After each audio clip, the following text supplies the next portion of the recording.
Hello friends, അസ്സലാമലൈക്കും. എന്തൊക്കെയാണ് വിശേഷം? കുറച്ച് ദിവസമായില്ലേ വീഡിയോ ഒക്കെ ചെയ്തിട്ട് സൗണ്ടൊക്കെ വയ്ക്കുന്നു. അപ്പോൾ ഇന്ന് നമുക്ക് സ്പെഷ്യലായിട്ടൊരു ഉള്ളിവട ആയിട്ട് ഉണ്ടാക്കുന്നത്. അപ്പോൾ അതിന് നമ്മൾ ഉള്ളി സവാള കട്ട് ചെയ്തത്, പിന്നെ കറിവേപ്പില കട്ട് ചെയ്തത്, ഇനി നമുക്ക് 1-2 പച്ചമുളക് കട്ട് ചെയ്തതും ചേർത്ത് കൊടുക്കാം. ഇനി നമുക്കിതിലേക്ക് ചേർത്ത് കൊടുക്കുന്നത് സ്പെഷ്യൽ ഇലയാണ് കേട്ടോ. നമ്മളെ മുരിങ്ങൻ്റെ ഇല അല്ലേ, ആ മുരിങ്ങൻ്റെ ഇല കട്ട് ചെയ്തതും ചേർത്ത് കൊടുക്കണം. അപ്പോൾ അതിന് വേറൊരു ടേസ്റ്റ് കിട്ടും. അപ്പോൾ ഹെൽത്തിയാണ്. അപ്പോൾ നമുക്ക് ഈ മുരിങ്ങൻ്റെ ഇല കട്ട് ചെയ്തതൊന്ന് ചേർത്ത് കൊടുക്കാം. ഇനി നമുക്കിതിലേക്ക് ആഡ് ചെയ്ത് കൊടുക്കണം. ഇനി നമുക്ക് ഈ മാവിലേക്ക് ആവശ്യമായിട്ടുള്ള ഉപ്പ് ചേർത്ത് കൊടുക്കാം. അപ്പോൾ നമുക്ക് എത്രയാണ് ആവശ്യം അത്ര ചേർത്ത് കൊടുക്കാം.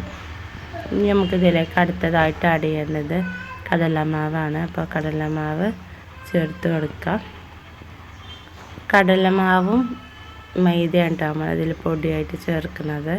അപ്പോൾ കടലമാവ് ചേർത്ത് കൊടുക്കാം. അതിന് ശേഷം നമുക്ക് മൈദയും ചേർത്ത് കൊടുക്കണം.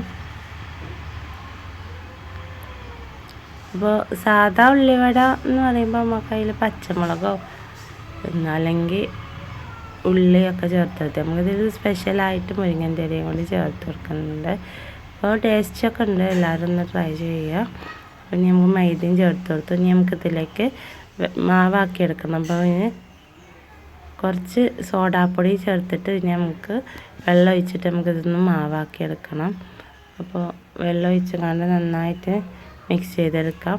സ്പൂൺ വെച്ചൊന്ന് ഇളക്കി കൊടുക്കുക, പക്ഷേ കൈ വെച്ച് നന്നായിട്ട് ഇത് മിക്സ് ചെയ്തെടുക്കണം. അപ്പോൾ നമുക്ക് ഉള്ളിവട നന്നായിട്ട് മിക്സാക്കി കിട്ടുള്ളൂ. അപ്പോൾ നമുക്ക് കൈ വെച്ച് തന്നെ നന്നായിട്ട് മിക്സ് ചെയ്തെടുക്കണം. അപ്പോൾ നന്നായിട്ട് മിക്സ് ചെയ്തെടുത്തിട്ടുണ്ട്. അപ്പോൾ ഇതൊരു റെസ്റ്റ് ചെയ്യാൻ വെക്കണം കേട്ടോ. ഒരു 2-3 മണിക്കൂർ റെസ്റ്റ് ചെയ്യാൻ വെക്കണം. അപ്പോൾ നമ്മുടെ മാവൊക്കെ അവിടെ റെഡി ആയിട്ടുണ്ട്.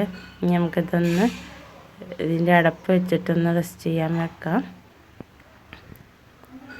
അപ്പോൾ മാവൊക്കെ ഇവിടെ റെഡി ആയിട്ടുണ്ട്. ഇനി നമുക്കിതൊന്ന് ചുട്ടെടുക്കണം. അപ്പോൾ ഒരു പാൻ വെച്ച് നമുക്കതിലേക്ക് എണ്ണ ഒഴിച്ചിട്ട് നമ്മൾ റെഡിയാക്കിയിട്ടുള്ള എണ്ണ ചൂടാക്കി വരുമ്പോൾ നമ്മൾ റെഡിയാക്കി വെച്ചിട്ടുള്ള മാവ് നമുക്ക് കുറച്ച് ഇങ്ങനെ ഇട്ട് കൊടുക്കണം.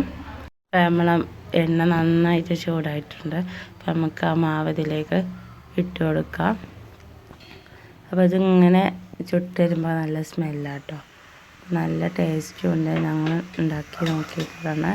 എല്ലാവരും ഇഷ്ടപ്പെട്ടാലൊന്ന് ട്രൈ ചെയ്യുക. അപ്പോൾ വീഡിയോ ഇഷ്ടപ്പെട്ടാൽ ലൈക്ക് ചെയ്യുക, ഷെയർ ചെയ്യുക, കമൻറ്റ് ചെയ്യുക. സബ്സ്ക്രൈബ് ചെയ്യാതെ കാണുന്നവരൊന്ന് സബ്സ്ക്രൈബ് ചെയ്യുക. Thank you for watching.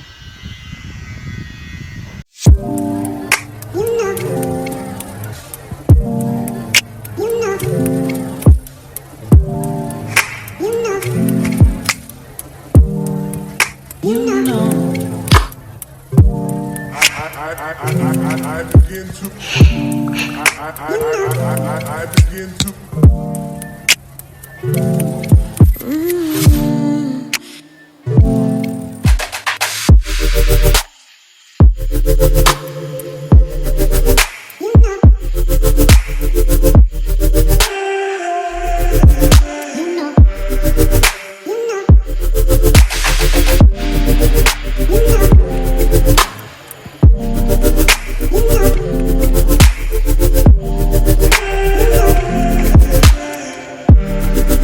You know.